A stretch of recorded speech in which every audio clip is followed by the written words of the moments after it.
यहाँ पर पहला सवाल है कि पांच क्रमिक पूर्णांकों का योग s है। पांच क्रमिक पूर्णांकों का योग s है, ठीक है। पांच क्रमिक पूर्णांकों का योग s है, तो उसमें सबसे बड़ा पूर्णांक s से किस रूप से संबंधित होगा।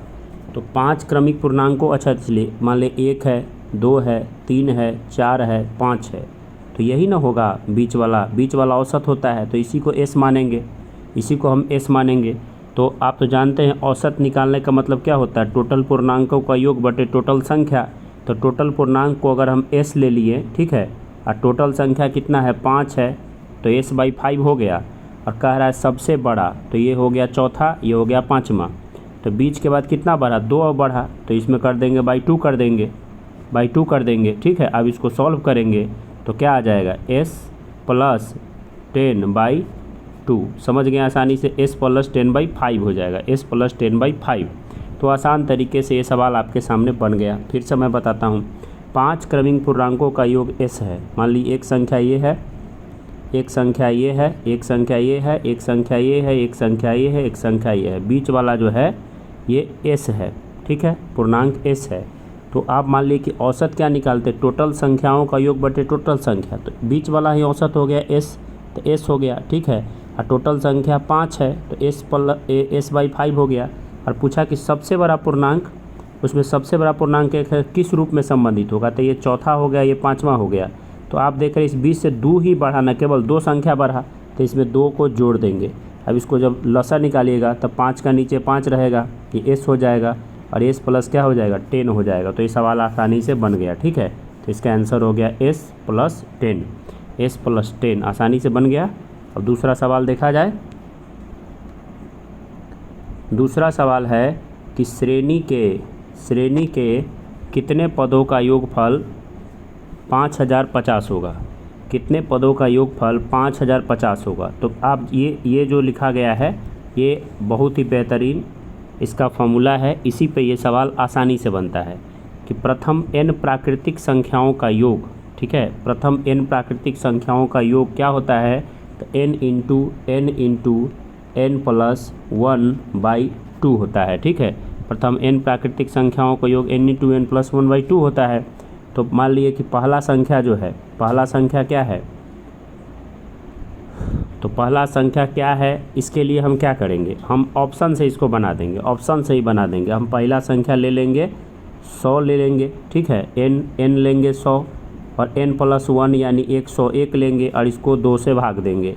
2 से ये 50 से कट गया, इसको सॉल्व करेंगे तो हमें 50 आ जाएगा। मतलब ऐसे सवाल को क्या करना है, ऑप्शन से बना देना है। ऑप्शन से हम एक संख्या उठाएं, प्रथम n प्राकृतिक संख्याओं का योग क्या होगा, n × n + 1/2 होगा। प्रथम n प्राकृतिक संख्याओं का योग n × n + 1/2 होता है। इसको ध्यान रखेंगे, ऑप्शन उठाएंगे, 100 ऑप्शन उठाएं, एक बढ़ा देंगे 101 हो गया, 2 से भाग देंगे, ये 50 से कट गया, सॉल्व करेंगे तो 50 हमारा आंसर आ जाएगा। और इस प्रकार से इस सवाल को हम इतने आसानी से बना लिए। अब यहाँ पर एक सवाल आप देख रहे हैं कि दे रहा है कि 1 3 5 7 11 13 15 के 15 कह रहा है कि 15 पदों का योगफल बताइए, 15 पदों का योगफल। तो जान जाइए एकदम ये जो लिखा गया है यही मेन चीज़ है, ठीक है।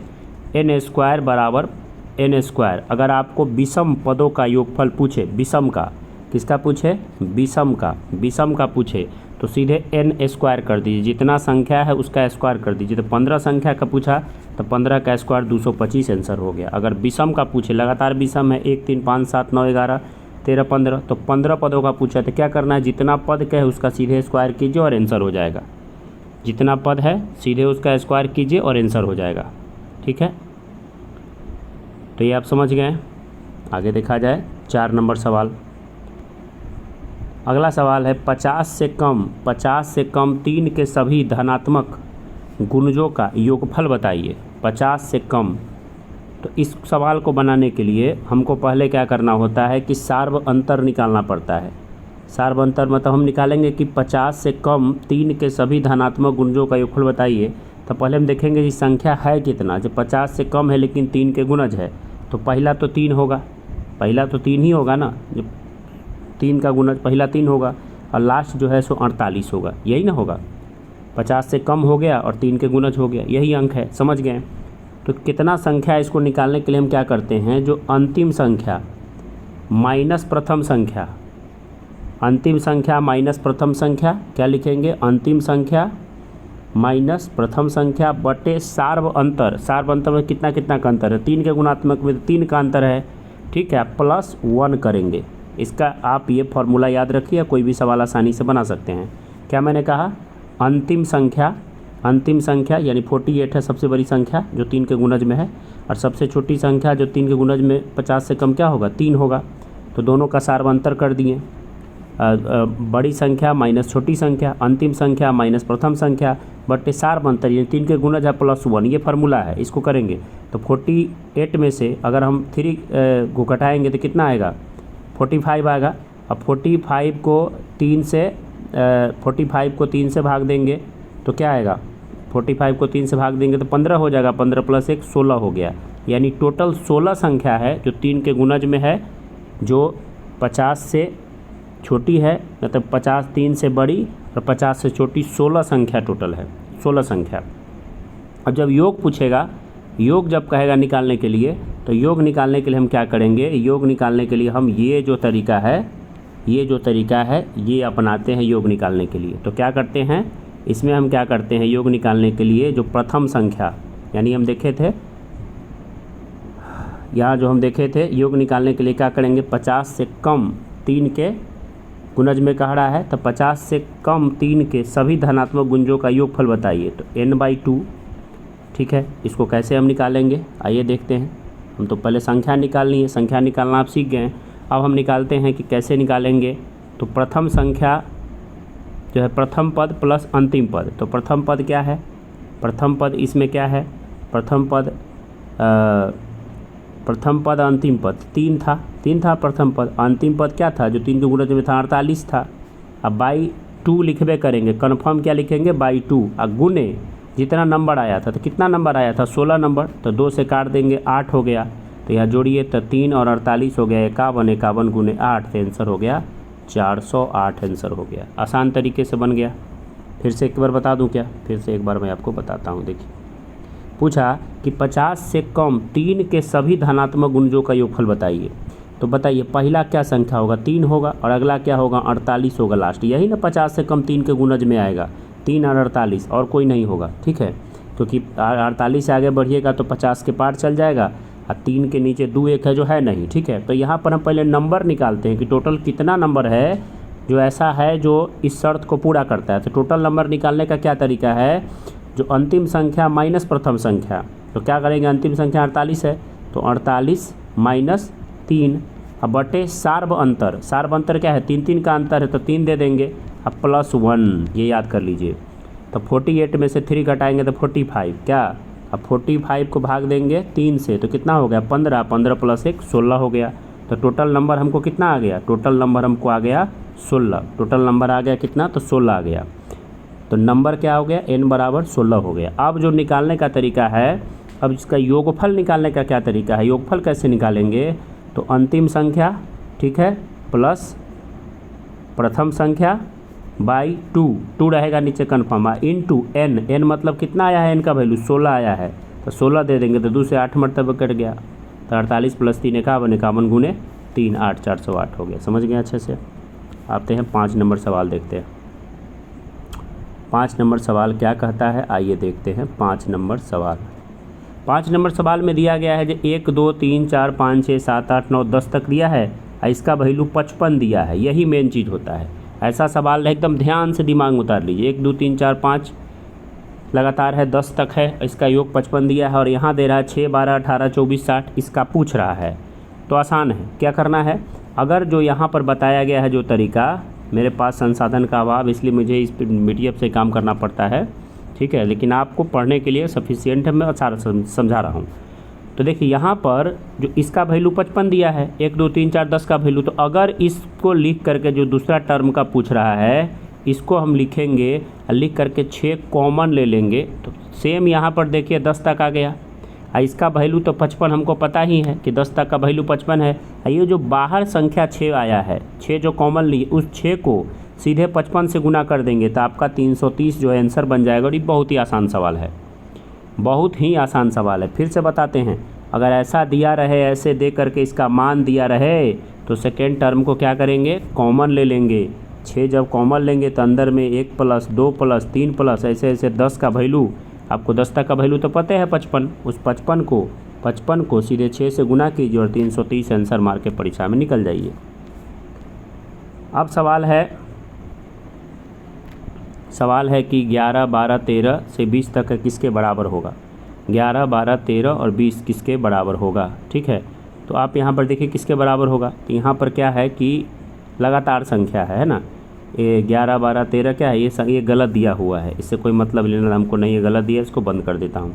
11, 12, 13, 20 तक पूछा है किसके बराबर होगा। देखिए आपको पता है जो अंतिम संख्या है माइनस प्रथम संख्या बटे सार अंतर, तो लगातार है तो 1 और प्लस 1 है ना जी। तो 20 में से अगर 11 घटाइएगा तो 9 होगा, और 9 प्लस 1 क्या हो जाएगा, 10 हो जाएगा। 1 से तो भाग देंगे तो वही होगा। तो n का वैल्यू आपको कितना आ गया, 10 आ गया, निकल गया n, ठीक है। अब क्या करते हैं हम लोग, n निकालने के बाद क्या करते हैं, बड़ी संख्या को छोटी संख्या से जोड़ते हैं और 2 से गुना करके जो नंबर है उसको दे देते हैं, ये नहीं करते हैं। तो बड़ी संख्या क्या है 20, इसको मिटा लेता हूँ।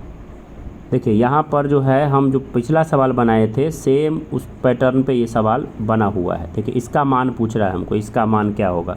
तो आपको पता है पहले इसके लिए n निकालना होता है। n कैसे निकालते हैं, n का फार्मूला क्या है, जो अंतिम संख्या,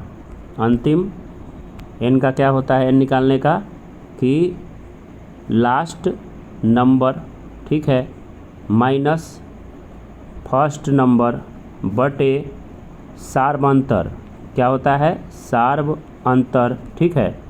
और क्या करते हैं, सार्व अंतर के बाद इसमें +1 कर देते हैं। कितना कर देते हैं, +1 करते हैं। तो ये बात समझ गए। अंतिम संख्या क्या है 20, अंतिम संख्या 20, और प्रथम संख्या क्या है, प्रथम संख्या है 11, ठीक है। तो 20 माइनस 11 हो गया। अब बटे सार्व अंतर 1 बढ़ा है तो सार्व अंतर 1 ना हो गया, और +1 करते हैं। तो यहाँ पर हम क्या निकाल रहे हैं, n निकालना है, n। तो n निकल गया, 20 में से 11 घट गया तो 9 हो गया, और 9 1 जोड़ेंगे 10 हो गया, 1 से भाग देना 10 से हो गया। तो n का वैल्यू हमको 10 मिल गया, n का वैल्यू हमको 10 मिल गया, 10। अब सवाल बनाना है कि इसका योग निकालना है, योग। तो क्या हम करते थे, अंतिम संख्या, योग निकालने की अंतिम संख्या प्लस प्रथम संख्या बटे 2 गुने क्या करते थे, n कर देते थे। तो कितना हो गया 20 और 11 31 हो गया, और इसको 2 से 5 मरतबे कट गया, 31 गुने 5 तो 155 आंसर हो गया है। कुछ सवाल में बताइए, बन गया आसानी से। अब आते हैं ये सवाल हम देखते हैं 7 नंबर सवाल। 7 नंबर सवाल में देख रहे हैं कि एक जो है दिल्ली के कौन सर वो बार बार बोलते रहते हैं कि चेला ये क्या है, चढ़ गेला चढ़ के उतर गेला। देखिए चढ़ रहा है 1 2 3 4 5 6 7 8 50 तक चढ़ा, अब फिर उतर के बेचारा वहीं पे आ गया। तो इस सवाल में ज़्यादा दिमाग नहीं लगाना, चढ़ेगा चढ़ के उतरेगा, तो जो जेकरा बीच में रखा गया उसका स्क्वायर कर दीजिए, आंसर मार के निकल जाइए। 50 है, 50 का स्क्वायर कर दीजिए, 2500 आंसर हो गया। ऐसा सवाल जब रहे 1 2 3 4 5 6 7 50 तक, तो 50 तक चढ़ा फिर उतर के 1 पर भाग गया, जितना पर चढ़ा उतने पर उतर के भाग गया। तो क्या करना है, बीच वाला जो सबसे बड़ा है उसका स्क्वायर करके आंसर मार के निकल जाएंगे। अगला सवाल है कि यदि 7 क्रमिक सम पूर्णांकों का योग 140 है, तो पहले तो जान जाइए कि सम पूर्णांकों को 7 क्रमिक सम पूर्णांकों के 140 है, तो 7 से भाग दीजिए तो हो गया 20, बीच वाला संख्या निकल गया 20, ठीक है। तो बीच वाला संख्या अगर 20 हो गया तो 7 गो है तो कन्फर्म है जो 3 गो इधर से छोटा होगा, 3 गो इससे बड़ा होगा। तो पूछा है इनसे सबसे बड़ा सम पूर्णांक क्या होगा। तो बताइए, तो आसान है भाई, 20 है तो अगला क्या होगा 22 होगा, अगला 24 होगा और अगला 26 होगा। तो कौन होगा 26, इसका आंसर हो गया। अगर पूछा सबसे छोटा कौन होगा, तो यहाँ 18 होता, यहाँ 16 होता, यहाँ 14 होता, तो 14 हो जाता है आंसर सबसे छोटा, ठीक है। तो अगर पूछे ऐसा सवाल कि 7 क्रमिक सम पूर्णांकों का योग 140 है, तो सीधे 140 को पहले 7 से भाग दे दीजिए, देते ही आपको बीच वाला संख्या निकल जाएगा, बीच वाला। तो 3 गो इधर देख लीजिए और 3 गो इधर देख लीजिए, इधर सबसे छोटा ये वाला सबसे बड़ा, 2 बढ़ा के लिख देंगे। फिर सवाल है कि 7 क्रमागत विषम पूर्णांकों का योग 133 है। तो फिर 133 को देखिए, 133 को जब 7 से भाग दीजिएगा तो आ जाएगा 13 इकाई 13, 13 नामा 63 यानी 19 हो जाएगा। तो बीच का संख्या 19 और 7 को दिया तो करिए 1 2 3 और 1 2 3। तो क्या पूछा कि न्यूनतम विषम पूर्णांक, छोटा पूछ दिया। तो यहाँ 17, यहाँ 15 और यहाँ 13, आंसर हो गया 13, काम खत्म। अगला देखते हैं, तीन क्रमिक पूर्ण संख्याओं का कुल योगफल 1350 है। 3 क्रमिक तो 1350 दे रहा है, ठीक है। 3 का तो 3 से भाग दे दीजिए, 3 चौका 12 और 1 बचे, ये 3 चौका 12 तो 1 बचा और 5 3 बचे 15 और 0 तो 450। क्या हो गया, बीच का संख्या 450। तो कहा कि 3 क्रमिक पूर्ण संख्याओं का कुल योग 1350 है, सबसे छोटी या सबसे बड़ी संख्या का योग क्या होगा। तो कहा कि 3 क्रमिक पूर्ण संख्याओं का, तो 3 क्रमिक पूर्ण संख्या यानी लगातार के बारे में पूछा। तो अगर बीच में 450 है तो उसके आगे क्या होगा, 451 होगा और उससे पहले 449 होगा, है ना। अब 3 क्रमिक पूर्ण संख्याओं का कुल योग 1350 है, ठीक है। तो क्या होगा, 1350 से तो क्रमिक 1350 से तो बीच में ही हो गया और सबसे साइड में क्या हो गया, 451 यहाँ हो गया और यहाँ क्या हो गया, 449 हो गया। तो अब क्या पूछा है, इसका योगफल पूछा है। मैं इसको गुना कर रहा था, योगफल पूछा है, समझ में ये हो रहा था। देखिए तो फिर से देखिए, 1350 है 3 क्रमिक, तो क्या करेंगे, 3 से भाग दीजिए, बीच का मिल गया 450, क्रमिक है तो अगला 451 होगा, अगला 449 होगा, 449 होगा, 449 451 जोड़ दीजिए, 900 आंसर हो गया। पूछा है सवाल में, कोई दम नहीं है, बनाते चलिए। इस बुक को कंप्लीट कर लिए तो कोई भी कंपटीशन का आप हालत बिगाड़ सकते, इतनी अच्छी आपकी तैयारी हो जाएगी। आगे दे रहा है कि 3 से गुना करके बनने वाली 100 और 200 के बीच की सभी प्राकृतिक संख्याओं का योगफल। तो फिर उसी से हम लोग निकाल लेंगे। कौन तरीका रहेगा बताइए, वही पहले n निकाल लेंगे कि टोटल कितनी संख्या है जो 3 से गुणज करके 100 और 100 के बीच आता है, और उसके बाद हम क्या करेंगे, वही पहली संख्या, प्रथम संख्या और छोटी मतलब फर्स्ट और लास्ट नंबर को जोड़ेंगे, उसको 2 से भाग देंगे, 2 से भाग देंगे और उसको गुना n कर देंगे। तो पहले n निकालना ज़रूरी है। 3 से गुना करके तो 101 कौन संख्या, 102 है जो 3 से भाग लगता है, सबसे छोटी। 100 के बाद 100 102 के बीच, तो पहला हो गया 102। देखिए 3 से भाग दीजिएगा तो ये कट जाएगा 3 से, क्योंकि 3 के विभाजता का नियम क्या है कि योग जो है संख्या का 3 से कटना चाहिए, 3 कट रहा है। और 200, तो 200 के सबसे नीचे 198 होगा, तो ये नंबर जो है वो 3 से कटता है। तब हम क्या निकालेंगे, n निकालेंगे। n निकालें, n निकालने का क्या तरीका है पता है आपको, n निकालने का तरीका, n कैसे निकालते हैं, तो सबसे मतलब लास्ट नंबर और फर्स्ट नंबर, तो लास्ट नंबर 198 है जो 3 से कटता है, अब फर्स्ट नंबर 102 है, अब कितना का कह रहा है गुणज, 3 के अंतर में 3 कर देंगे, अब प्लस क्या करेंगे, 1 करेंगे, पता है n निकाल लेंगे।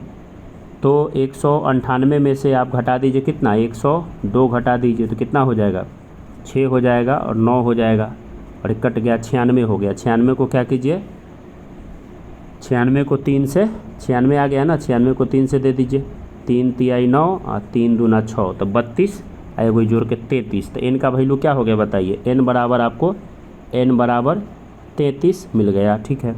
अब तो आपको पता ही है जाके क्या करना है, n 33 मिल गया, सभी प्राकृतिक संख्याओं का योग पूछा है, ठीक है। तो आप जानते हैं कि पहली संख्या क्या है, यहाँ पर टोटल बड़ी संख्या, सबसे बड़ी संख्या 200, उसके बाद सबसे प्रथम संख्या और अंतिम संख्या, तो इतना हो गया। अब बटे इसमें कन्फर्म जानते हैं 2 ही रखते हैं और गुने n रख देते हैं, तो n का वैल्यू है 33 रख दिए। यहाँ जोड़े तो 300 को काट देंगे 2 से तो 150 हो गया, 150 को 33 से गुना कीजिए, आपका आंसर आ जाएगा 4950 आ जाएगा। बहुत आसान सवाल है, कोई दिक्कत नहीं। अब देखते हैं प्रथम 20 विषम प्राकृतिक संख्याओं को, बताए थे विषम प्राकृतिक संख्या पूछे तो क्या होगा, विषम प्राकृतिक संख्या तो सीधे स्क्वायर कर दीजिए, काम हो गया ख़त्म। विषम प्राकृतिक संख्या पूछे तो सीधे क्या करना है, स्क्वायर करना है। विषम प्राकृतिक संख्या पूछे तो सीधे स्क्वायर करना है और काम आपका ख़त्म हो जाएगा, 400 हो गया आंसर। अगला सवाल है, 3 से विभाजित होने वाली 3 क्रमागत प्राकृतिक संख्याओं का योग 72 है, इनमें से सबसे बड़ी संख्या क्या है। तो कोई बात नहीं, 3 से विभाजित होने वाला 3 क्रमागत संख्या पूछा तो 72, तो 3 से भाग तो 24 आ गया बीच का संख्या, और 3 से विभाजित तो बीच में 24 हो गया, और फिर 3 से विभाजित होने वाला कौन होगा, 27 होगा, और उससे पहले कौन होगा, 21 होगा, तो पूछा कि इनमें सबसे बड़ी संख्या, तो 27 मार दीजिए, आंसर, काम खत्म। अगला सवाल है 101 102 इसका योगफल कहता है, इसका पूछ रहा है योगफल। तो यहाँ पर n निकालना है। n कैसे निकालिएगा, तो पता है ना n निकालने का तरीका, 200 अंतिम संख्या माइनस प्रथम संख्या बटे सारवंतर। तो एक का सारवंतर ना है, आप प्लस वन करेंगे तो 200 में से 101 घटेगा तो 99 होगा। आप प्लस 1 जोड़ेंगे तो n का वैल्यू 100 आ गया। ठीक है, n का वैल्यू 100 आ गया। योग पूछ रहा है तो योग बन जाएगा। n का वैल्यू 100 आ गया तो आपको पता है क्या करते हैं, अंतिम संख्या प्लस प्रथम संख्या बटे यहाँ 2 रखते हैं, कन्फर्म में 2 ही रखते हैं, गुने 100 कर देंगे। क्या 100 से काट देंगे, 50 मरतबे कट जाएगा। यहाँ हो जाएगा 301 को गुना कर देंगे 50 से और इसको गुना कीजिए तो आपको 150 आंसर आ जाएगा। ठीक है, तो बन गया आसानी से। एक फार्मूला केवल आपको मैं बार बार बोलता हूँ कि आपको जब n निकालना हो तो n निकालना है तो क्या याद रखना है, लास्ट नंबर जो विभाजक में आएगा तो लास्ट नंबर, ठीक है, माइनस फर्स्ट नंबर बटे डिफरेंस जो है सारवंतर, यानी जो उनसे 3 से 4 से किसके विभाजिता करा उसको दे देंगे, प्लस 1 कर देंगे। ये करते ही आपको n निकल जाएगा। जब आपको n मिल गया तो क्या करना है, n मिलते ही क्या करना है, अंतिम संख्या, ठीक है, अंतिम संख्या माइनस प्रथम संख्या बटे यहाँ 2 रखेंगे कन्फर्म और गुने n करेंगे, आंसर हो जाएगा पटाख से। कई वो सवाल इस पर बन गया। अगला सवाल है 5 से विभाजित 3 क्रमागत प्राकृत संख्याओं का योग 225 है। 5 से विभाजित तो वही 5 से दे दीजिए, 225 है तो 225 को 5 से दे दीजिए तो क्या आ जाएगा, 5 से विभाजित 3 क्रमागत प्राकृत संख्याओं का योग 225 है। ठीक है, तो 3 गो संख्या कह रहा है, 3 गो संख्या तो 75 हो जाएगा। इनमें सबसे बड़ी संख्या क्या है, 5 से विभाज्य 3 क्रमागत प्राकृत संख्याओं का योग 225 है। 225 को 3 से गिने पता है 75 हो जाएगा, तो बीच का 75 हो गया। 5 से विभाजित है तो अगला 5 से विभाजित कौन होगा, 80 होगा, और उससे पहले कौन होगा, 70 होगा। तो पूछा सबसे बड़ा 80, सबसे छोटा 70, बीच का 75। फिर यहाँ पर वही सवाल आ गया कि इसका मान क्या है, 91, 92, 93। तो क्या करेंगे भाई, लगातार संख्या है तो अंतिम संख्या, ठीक है, माइनस प्रथम संख्या बटे सारवंतर, तो एक का सारवंतर है प्लस 1। ये करते ही आपको क्या आ जाएगा, टोटल संख्या निकल जाएगा। तो 140 में से आप घटाइए 91 घटाइए, तो पता है कि 10 में से 1 घटाइएगा तो 9 आ जाएगा क्या, और उसके बाद यहाँ बच गया 3 में से आप घटाइएगा, 3 में से 3 नहीं तो ये बच गया 13 में से घटाइएगा 9 तो 4 हो जाएगा, और प्लस 1, 50 को टोटल नंबर हो गया। कितना नंबर हो गया, 50 हो गया। अब आपको पूछा है तो n का वैल्यू आपको क्या आ गया, n का वैल्यू 50 आ गया। ठीक है, अब आपको पूछ रहा है योगफल पूछ रहा है, तो क्या करेंगे जी, 140 प्लस क्या करेंगे 91 बटे 2 गुने 50, 2 से काट देंगे 25 मरतबे, यहाँ जोड़ देंगे 140 91 को जोड़ के और 25 से उसको गुना करेंगे और आंसर 75 हो जाएगा। बात खत्म। लगातार 4 विषम संख्याओं का योग 208 है। 4 लगातार 4 विषम संख्याओं का योग 208 है, सबसे बड़ी संख्या बताइए। तो लगातार 4 विषम संख्याओं का योग 208 है, सबसे बड़ी संख्या बताइए। ये जो तरीका बताया गया है ये बिल्कुल बेसिक तरीका है। जैसे एक संख्या को ऐसा 4 विषम कहे या 4 सम कहे तो पहला संख्या को x मानते हैं, और विषम और सम कोई भी रहे तो 2 का अंतर रहता है ना, तो एक x होगा तो अगला क्या होगा, x + 2 होगा, फिर क्या होगा, x + 4 होगा, फिर x + 6 होगा। तो ये हो गया 4 गो नंबर। और 4 नंबर का योग जो है 208 दिया है, तो इसे कर लेंगे 208 लिख देंगे, फिर 4x, फिर जो 2 और 4 6 होगा, 12 होगा, तो 12 को 208 में से क्या करेंगे, 208 में से 12 को घटा देंगे और ये सॉल्व करके 49 आ जाएगा। उसमें सबसे बड़ा कहेगा तो x + x का वैल्यू 49 आ गया, तो उसमें क्या करेंगे, जोड़ देंगे और आंसर हो जाएगा। ठीक है, लेकिन ऑप्शन से भी इसको कर सकते हैं, थोड़ा सा लेंदी रहेगा। सबसे बड़ी संख्या मान लिया आपने 55 ले लिया, ठीक है, 4 क्रमागत विषम संख्याओं का योग इतना 208 है, उसमें सबसे बड़ी संख्या, सबसे बड़ी अगर 55 है तो उससे बाद कौन होगा, 53 होगा, उससे पहले 51 रहा होगा, उससे पहले 49 रहा होगा, ये ना रहा होगा। 4 गो संख्या हो गया, 9 1 10, 10 3 13, 13 5 18। देखिए अंत में 8 है ना, ये भी ऐसे भी बन गया। नहीं तो ऐसे ये बेसिक है, बेसिक याद रखिए। कोई भी कहे सम लगातार सम कहे या विषम कहे, तो सम लगातार सम कहे या विषम कहे, पहला को x मानेंगे, अगला को x+2 मानेंगे, फिर x+4 मानेंगे, फिर x+6 मानेंगे। देखिए 4 संख्या हो गया, 1 2 3 4, और इसका योग कितना है 208 है। कितना योग है 208 है। तब इसको जोड़िए, 2 4 6 6 12, तो 208 में से 12 घटा देंगे तो 4x इधर हो जाएगा, 1 2 3 4, ठीक है 4x हो जाएगा। तो 4x का 1 हो गया, 2 हो गया, 3 और 4, 4x बराबर कितना हो गया 208 माइनस 12, तो घटा के हो गया 196, 49 हो गया। तो x का वैल्यू 49 आ गया। अब पूछेगा सबसे बड़ी संख्या, तो क्या करेंगे, x का वैल्यू रख देंगे, तो 49 + 6 हो गया सबसे बड़ा। अगर सबसे छोटा पूछता तो 49 होता है। ऐसे करके कोई भी सवाल बना लेंगे। दो धनात्मक पूर्णांकों का योग 80 है और उसका अंतर 20 है, तो उन संख्याओं का अंतर क्या होगा। उन संख्याओं के अंतर नहीं, उन संख्याओं के वर्गों का अंतर क्या होगा, अधूरा सवाल है। तो आप यहाँ जानते हैं दो धनात्मक पूर्णांकों का योग दिया तो a एगो ले लेंगे, एगो b लेंगे, तो a + b हो गया 80 हो गया। फिर उनका अंतर भी पूछा तो a - b कितना हो गया 20 हो गया।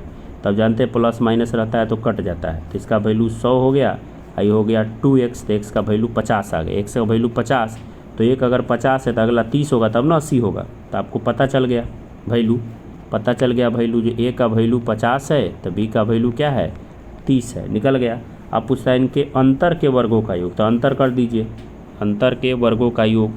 तो एक संख्या है, इनके वर्गों का अंतर पूछा है, सॉरी इनके वर्गों का अंतर, तो 50 का वर्ग कर लीजिए 2500, ठीक है। 30 का वर्ग कर लीजिए, 30 का वर्ग क्या होगा, 30 का वर्ग हो जाएगा 900, इसको घटा दीजिए तो आपका आंसर आ जाएगा आसानी से, ठीक है। आंसर आ जाएगा कितना 1600। दो संख्याओं के बीच का अंतर 9 है, दो संख्याओं के बीच का अंतर 9 है और उनके वर्गों के बीच का अंतर 207 है, तो संख्या क्या है।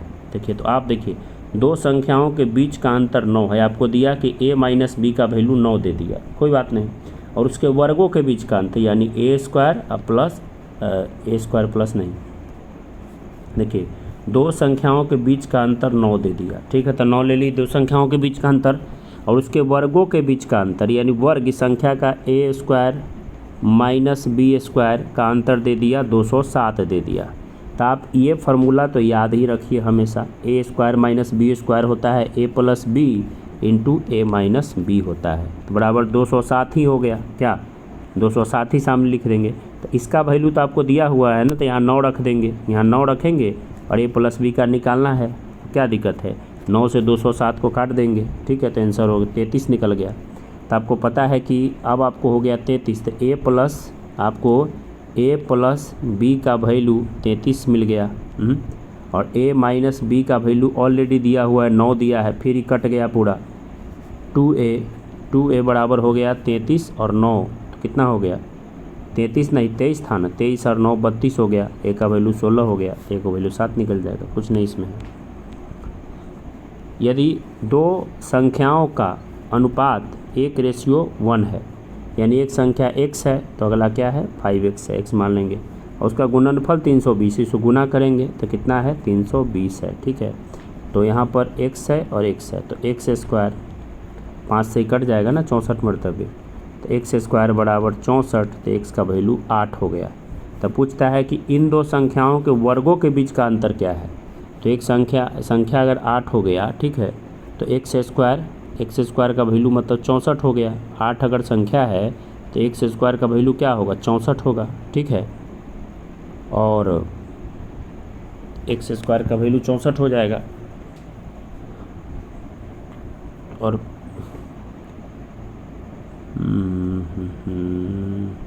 क्या दिया, इसको फिर से एक बार देख लेते हैं। यदि दो संख्याओं का अनुपात 1:5 है, दो संख्याओं का रेशियो अनुपात 1:5 है, ठीक है। तो जैसे ही हम भी बनाए हैं x × x × 5x बराबर 320 और x² बराबर 64, तो x का वैल्यू 8 हो गया, ठीक है। तो x का वैल्यू 8 हो गया। अच्छा x का वैल्यू 8 और 5x का वैल्यू, तो यहाँ पर 8 रखेंगे तो 5x का वैल्यू 40 हो गया, तो x का वैल्यू हो गया जो यहाँ पर है तो 8 हो गया। एक संख्या 5x था ना, तो इसका वैल्यू इसको 8 से गुना कर देंगे तो 40 हो गया। अब पूछा इनके वर्गों के बीच का अंतर, तो वर्गों के बीच का अंतर पूछा तो 40 का वैल्यू कितना हो गया 1600, 8 का वैल्यू 64 घटा देंगे तो 1532 इसका आंसर हो गया। ठीक है, तो ये 20 सवाल हम लोगों ने बनाया बहुत आसान तरीके से, और उम्मीद है कि आप कमेंट करेंगे और बताएंगे कि आपको समझ में अच्छे से आया।